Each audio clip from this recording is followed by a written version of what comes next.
ಇವಳು ಶಿವಶಂಕರನ್ ಮಗಳಲ್ವಾ? ಇವಳೇನು ಮಾಡ್ತಿದ್ದಾಳೆ ಇಲ್ಲಿ? ಇವ್ರು ಇಲ್ಲಿ ಯಾಕೆ ಬಂದಿದ್ದಾರೆ? ಇವತ್ತು ಇನ್ನೇನು ಮಾಡ್ತಾರೋ? ಸರ್ ನಮಸ್ತೆ ಸರ್, ತಾವಿಲ್ಲಿ ಬನ್ನಿ ಸರ್, ಬನ್ನಿ ಒಳಗಡೆ ಬನ್ನಿ ಬನ್ನಿ ಬನ್ನಿ ಪ್ಲೀಸ್.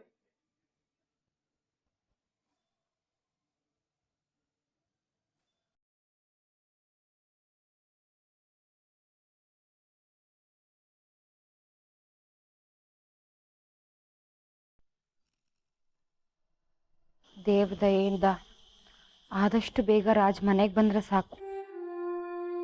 ಎಲ್ಲಾನು ದೇವ್ರ ಮೇಲೆ ಭಾರ ಹಾಕಿ ಕೂರಕ್ಕಾಗತ್ತಾ? ನಮ್ ಪ್ರಯತ್ನ ನಾವು ಮಾಡ್ಬೇಕು. ನಾವೇನೇ ಪ್ರಯತ್ನ ಮಾಡೋದು ಕಾಂಚನ, ನಮ್ ಕೈನಲ್ಲಿ ಏನಿದೆ? ಧರ್ಮಣ್ಣನ ಬಗ್ಗೆ ನಿಂಗೆ ಗೊತ್ತಲ್ಲ, ಅವ್ರ ತೀರ್ಮಾನ ಮೀರಿ ನಾವೇನು ಮಾಡಕ್ಕಾಗಲ್ಲ.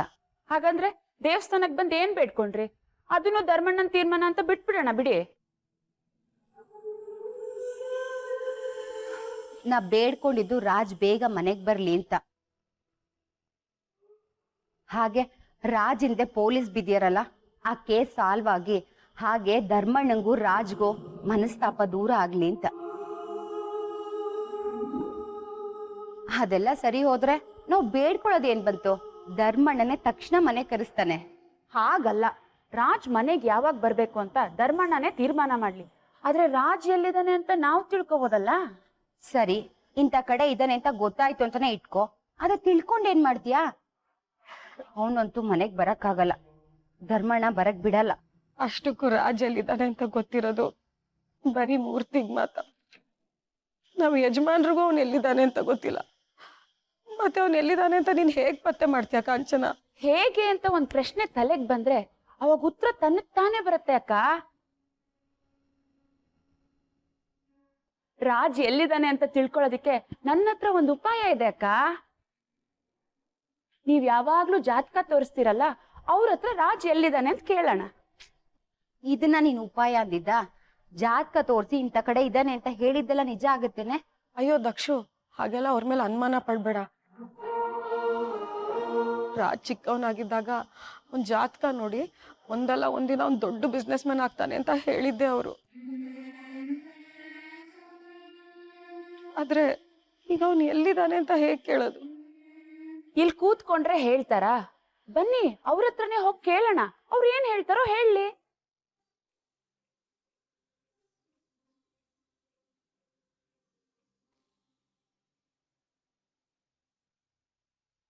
ಹೇಳಿ ಸರ್, ಏನಾಗಬೇಕಾಯ್ತು? ನಮ್ಮ ಹುಡುಗರೇನೋ ಸ್ವಲ್ಪ ಜಗಳ ಮಾಡ್ಕೊಂಡಿದ್ದಾರೆ ಅಂತ ಗೊತ್ತಾಯಿತು, ಅದಕ್ಕೆ ನಿಮ್ಮ ಹತ್ರ ಮಾತಾಡ್ಕೊಂಡು ಹೋಗೋಣ ಅಂತ ಬಂದೆ. ಅಡುಗೆ ಹುಡುಗ್ರ? ಅವ್ರು ನಿಮ್ಮ ಹುಡುಗ್ರ? ನನ್ಗೆ ಗೊತ್ತೇ ಇರಲಿಲ್ಲ ಸರ್. ನಮ್ಮ ಹುಡುಗರೇ ನಮ್ಮಲ್ಲೇ ಕೆಲಸ ಮಾಡ್ತಾ ಇದ್ದಾರೆ. ಪಾಪ ಏನೋ ಹುಡುಗ ಬುದ್ಧಿ, ಸಿಟ್ಟಲ್ಲೇನೋ ಜಗಳ ಮಾಡ್ಕೊಂಡ್ಬಿಟ್ಟಿದ್ದಾರೆ. ಹಾಗಂತ ನಾನು ರೆಕಮೆಂಡೇಶನ್ ಮೇಲೆ ಬಿಡಿ ಅಂತ ಕೇಳ್ತಾ ಇಲ್ಲ. ಅವರಿಗೆ ಶಿಕ್ಷೆನೇ ಕೊಡದೆ ಬಿಟ್ಬಿಡಿ ಅಂತ ಕೇಳೋದು ತಪ್ಪೇ. ಅವ್ರಿಗೂ ಕೂಡ ಮನೆ ಸಂಸಾರ ಅಂತೆಲ್ಲ ಇದೆ ಸರ್. ಇವ್ರು ದುಡಿದ್ರೇ ಅವ್ರ ಸಂಸಾರಗಳು ನಡೆಯೋದು. ಒಂದು ಕೆಲಸ ಮಾಡ್ಬೋದಾ ಸರ್? ಈಗ ಕಾನೂನಿನ ದೃಷ್ಟಿನಲ್ಲಿ ನಿಮ್ಮ ಕಡೆಯಿಂದನೂ ತಪ್ಪಾಗೋದು ಬೇಡ. ಅವ್ರು ಇದನ್ನು ಮರಿದಿರೋ ಹಾಗೆ ಅವ್ರ ಕಡೆಯಿಂದ ಒಂದು ಕ್ಷಮಾಪಣೆ ಪತ್ರ ಬರೆಸ್ಕೊಂಡು ವಾರ್ನ್ ಮಾಡಿ ಅವ್ರನ್ನೇನಾದರೂ ಬಿಡುಗಡೆ ಮಾಡಬಹುದಾ ಅಂತ ಕೇಳ್ಕೊಳ್ಳೋಣ ಅಂತ ಬಂದೆ. ಏನು ಸರ್ ನೀವು? ನಿಮ್ಮ ಒಂದು ಸ್ಟೇಟಸ್ಗೆ ಒಂದು ಫೋನ್ ಮಾಡಿ ಹೇಳಿದ್ರೆ ಆಗೋಗೋದು, ಇಲ್ಲ ಅಂದರೆ ನಿಮ್ಮ ಅಸ್ಟೆಂಟ್ ಕಳಿಸಿದ್ರು ಕೆಲಸ ಆಗೋಗೋದು.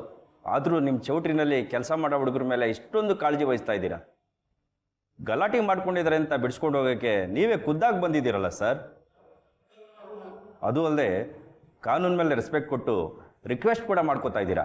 ಎಷ್ಟು ಒಳ್ಳೆತನ ಸರ್ ನಿಮ್ಮದು. ತುಂಬಿದ ಕೂಡ ತುಳ್ಕಲ್ಲ ಅಂತ ಇದಕ್ಕೆ ಅಲ್ವಾ ಸರ್ ಹೇಳೋದು? ಸರ್ ಅಷ್ಟೆಲ್ಲ ದೊಡ್ಡ ಮಾತಾಡಬೇಡಿ. ಆದರೆ ನಮ್ಮಲ್ಲಿ ಕೆಲಸ ಮಾಡೋ ಹುಡುಗರು ನಮ್ಮವರೇ ಅಂತ ತಿಳ್ಕೊಂಡಿರೋನು ನಾನು.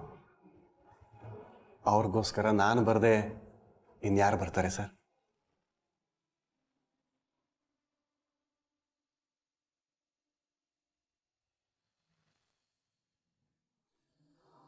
ಹನುಮನ್ ಅಂಜನಿ ಸೂನೋ ಮಹಾಬಲ ಪರಾಕ್ರಮ. ಸಾವಿತ್ರಮ್ಮ, ಯಜಮಾನ್ರು ಹೇಗಿದ್ದಾರೆ? ಚೆನ್ನಾಗಿದ್ದಾರೆ. ಯಾಕೋ ಎಲ್ರೂ ಏನೋ ಚಿಂತೆಲಿ ಇರುವ ಹಾಗಿದೆ. ನಮ್ ಮನೆ ಹುಡ್ಗ ಮನೆಯಿಂದ ಹೊರಗಡೆ ಇದ್ದಾನೆ. ಅವನು ಹೇಗಿದ್ದಾನೆ ಎಲ್ಲಿದ್ದಾನೆ ಅಂತ ತಿಳ್ಕೊಬೇಕಿತ್ತು. ಅಲ್ಲ ತಾಯಿ, ಹೊರಗಿದ್ದಾನೆ ಅಂದ್ರೆ ಏನರ್ಥ? ಕಾಣೆ ಆಗಿದ್ದಾನ ಅಥವಾ ಯಾರಾದರೂ ಕಿಡ್ನಾಪ್ ಮಾಡ್ಕೊಂಡು ಹೋಗಿದ್ದಾರಾ ಏನು ಅಂತ ಸರಿಯಾಗಿ ಹೇಳಿದ್ರೆ ನಂಗೆ ಅರ್ಥ ಆಗುತ್ತಮ್ಮ. ಅಂದ್ರೆ ನಮ್ಮ ಮನೆಯವರೇ ಅವನ್ನ ಹೊರಗಡೆ ಇಟ್ಟಿದ್ದಾರೆ. ಹುಡುಗ ನಿಮ್ಗೇನಾಗ್ಬೇಕು? ಆ ಹುಡ್ಗ ನನ್ಗೆ ಅಳಿಯ ಆಗ್ಬೇಕು. ಅಮ್ಮ, ವರ್ಷೆಯಲ್ಲಿ ಅಳಿಯ ಆಗ್ಬೇಕು ಅಂತ. ನಿಮ್ಮ 4 ಜನರಲ್ಲಿ ಹುಡುಗನಿಗೆ ತುಂಬಾ ಇಷ್ಟ ಆದವ್ರು ಯಾರು? ಇವ್ರೆ ಹುಡುಗನ್ ನೆನ್ಪಲ್ಲಿ ಹೇಗಾಗಿದಾರ ನೋಡಿ.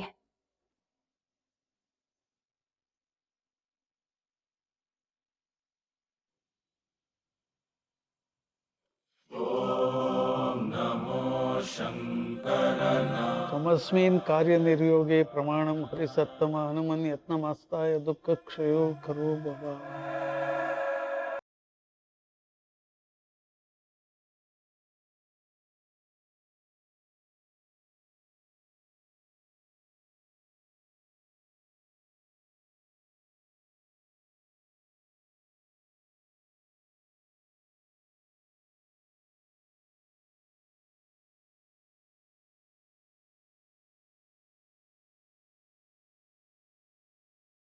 ಚಿಂತೆ ಮಾಡೋ ಅಗತ್ಯ ಇಲ್ಲ.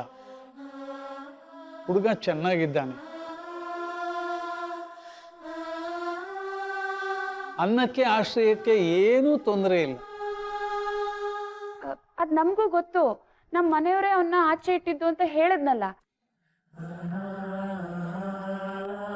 ಆದ್ರೆ ಅವನು ಯಾವಾಗ ಬರ್ತಾನೆ ಅಂತ ತಿಳ್ಕೊಬೇಕಿತ್ತು. ಬರ್ತಾನೆ. ಸದ್ಯಕ್ಕೆ ಅವನು ಮನೆಯಿಂದ ದೂರ ಇರುವಂತ ಪರಿಸ್ಥಿತಿ ಬಂದಿದೆ. ಇದೇ ಊರಲ್ಲಿದ್ದಾನೆ. ಆದರೆ ಅವನ ಕರ್ಮಯೋಗದಲ್ಲಿ ನಿಮ್ಮನ್ನ ಮನೆಯನ್ನ ಬಿಟ್ಟು ದೂರ ಇರುವಂತ ಪರಿಸ್ಥಿತಿಲಿದ್ದ. ಕರ್ಮಯೋಗವನ್ನ ಮೀರಿ ಬದುಕ್ತಾ ಇರೋರು ಯಾರಿದ್ದಾರೆ? ಕರ್ಮ ಅದ್ರ ಪಾಡಿಗೆ ಅದಿರ್ಲಿ. ಹುಡುಗ ಇದೇ ಊರಲ್ಲಿ ಇದ್ದಾನೆ ಅಂತ ಹೇಳಿದ್ರಲ್ಲ, ಯಾವ ಏರಿಯಾದಲ್ಲಿ ಅಂತ ಹೇಳ್ಬೋದಾ? ಹುಡುಗ ಮನೇಲಿ ಇಲ್ಲ, ಎಲ್ರಿಗೂ ಚಿಂತೆ ಆಗಿದೆ ಅಂತ ಹೇಳಿದ್ರಿ.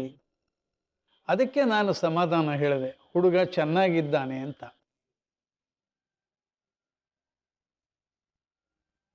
ಕೆಲವು ಗ್ರಹಗತಿಗಳ ದೋಷದಿಂದ ಮನೆಯವರಿಂದ ದೂರ ಇರುವಂತ ಪರಿಸ್ಥಿತಿ ಅವನಿಗೆ ಬಂದಿದೆ. ಈ ಸಮಯ ಕಳೆದ್ಮೇಲೆ ತನ್ನಿಂತಾನೇ ಎಲ್ಲವೂ ಸರಿ ಹೋಗುತ್ತೆ. ಅದೇನ್ ಪ್ರಶ್ನೆ ಅಂತ ಕೇಳ್ದ್ಯಾ ಕಾಂಚನ? ಏರಿಯಾ ಯಾವುದು, ಕ್ರಾಸ್ ಯಾವುದು, ಮನೆ ನಂಬರ್ ಯಾವುದು ಎಲ್ಲ ಹೇಳ್ಬೇಕಾ ನಿಂಗೆ? ಅಯ್ಯೋ, ಅದ್ ಹಾಗಲ್ಲ, ನೀವು ಸುಮ್ಮನೆ ಇರಿ. ಮನೆಗೆ ಯಾವಾಗ ಬರ್ತಾನೆ ಅಂತ ಹೇಳ್ಬೋದಾ? ಮನೇಲಿ ಎಲ್ಲರೂ ಟೆನ್ಷನ್ ಅಲ್ಲಿ ಇದ್ದಾರೆ. ನನಗಂತೂ ನೋಡಕ್ಕೆ ಆಗ್ತಾ ಇಲ್ಲ. ಅದೇ ಪ್ರಶ್ನೆಗೆ ನಾನು ಉತ್ತರ ಹೇಳಿದ್ನಲ್ಲ. ಇನ್ನು ಅದ್ರ ಬಗ್ಗೆ ನೀವು ಚಿಂತೆ ಮಾಡಬೇಡಿ. ನಿಮ್ಗೇನು ಬೇಕು? ಹುಡುಗ ಚೆನ್ನಾಗಿರ್ಬೇಕು. ಎಲ್ಲಿದ್ರೂ ಅವನು ಚೆನ್ನಾಗಿರ್ಬೇಕು, ಅಷ್ಟೇ ತಾನೆ? ಅವನು ಚೆನ್ನಾಗಿದ್ದಾನೆ. ಕಾಲ ಕೂಡ್ ಬಂದಾಗ ಹುಡುಗ ಬಂದೇ ಬರ್ತಾನೆ.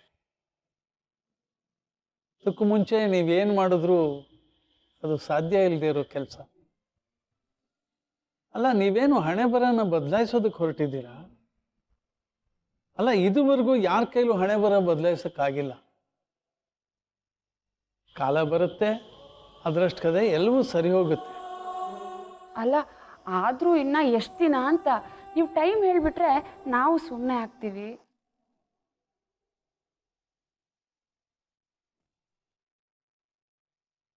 ಬೇಗ ಅಂದ್ರು ತಡ ಅಂದ್ರು ನೀವು ಕಾಯಲೇಬೇಕು.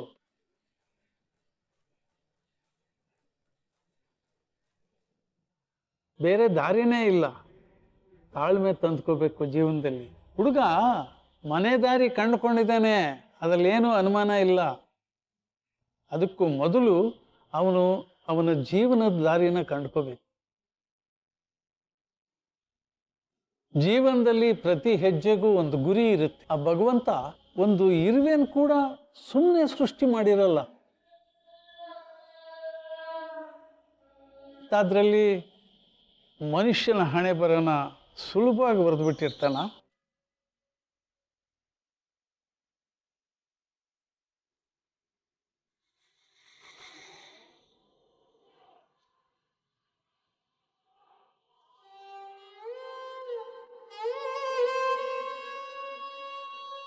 हनुमन् अञ्जनीसूनो महाबल पराक्रम दोलल्लाम्बूलपातेन ಭಗವಂತ ನಿಮ್ಮ ಹುಡುಗನ ಹಣೆಯಲ್ಲೂ ಕೂಡ ಸಾಕಷ್ಟು ತಿರುವು ಮುರುವು ಎಲ್ಲವನ್ನೂ ಬರೆದಿದ್ದಾನೆ. ಅದನ್ನ ಸರಿದಾರಿ ತೂಗಿಸೋದಕ್ಕೆ ಆ ಭಗವಂತನ ಯಾವುದೋ ಒಂದು ರೂಪದಲ್ಲಿ ಎದುರಿಗೆ ಬಂದು ನಿಲ್ತಾನೆ.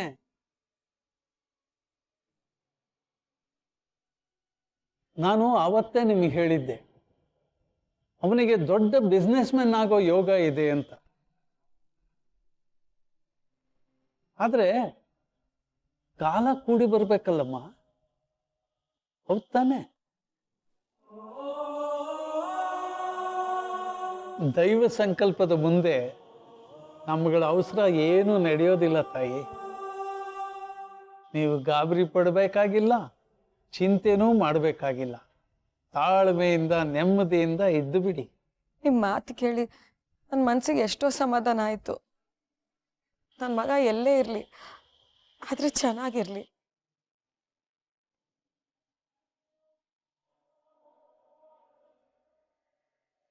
ಎಲ್ರಿಗೂ ಶುಭವಾಗಲಿ.